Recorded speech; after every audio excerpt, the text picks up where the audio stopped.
Yes, mga momshies and popshies, for today's video, bibigyan natin ng magandang review itong in-order ko sa isang shop at makikita nyo ito sa description ng aking video na ito. So, ayan no, umorder ako ng Nintendo Switch Lite Glass Screen Protector plus Clean Soft TPU Cover Clear Back Silicone Case.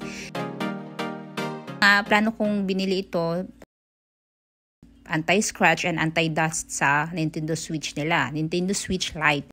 Bubuksan natin ang silicone back case. So, itsura ng back case. And ito na yung free screen protector nila. Tempered yan. Glass yan. Okay? So, tatlo yung binili ko dahil tatlo yung mga kiddos ko na binilhan ko ng case.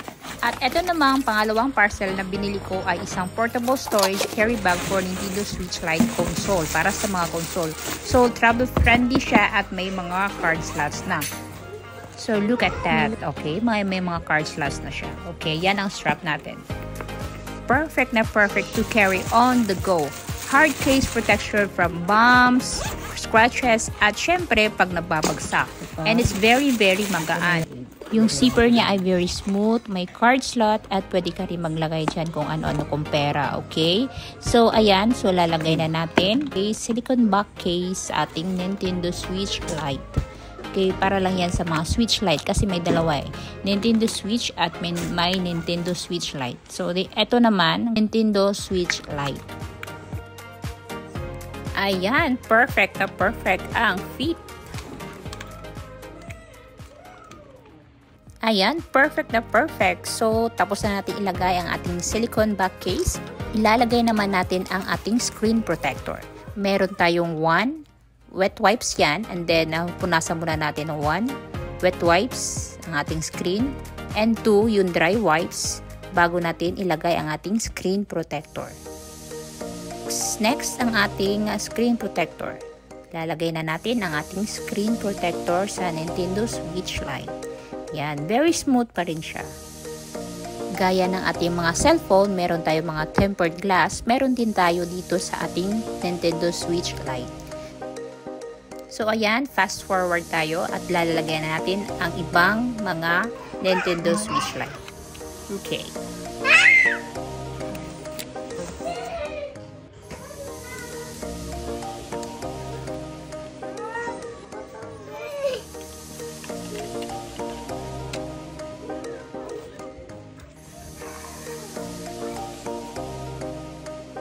Kung may makikita tayo mga bubbles, pahiran lang natin yan hanggang palabas dito sa screen para makita natin, para mawala siya. At natapos ko na lahat, ilalagay na natin ang console dito sa ating hard case. O yun, ang ganda! Perfect! Ayan po ay mga card slot sa ating Nintendo Switch Lite. Like na like ko to dahil very magaan and very smooth yung mga zipper niya, and then basta very very safe ang ating console dito. So, tapos na ang ating pink, at ito naman para kay Kuya Zikri. Siya nga pala, napakamura nito sa shop na to, at alam naman natin pagka sa mall napakamahal, di ba? Kay Kuya Zikri naman ang ilalagay natin. Yan, tapos na. 1, 2, 3.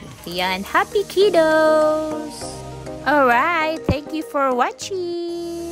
Bye-bye.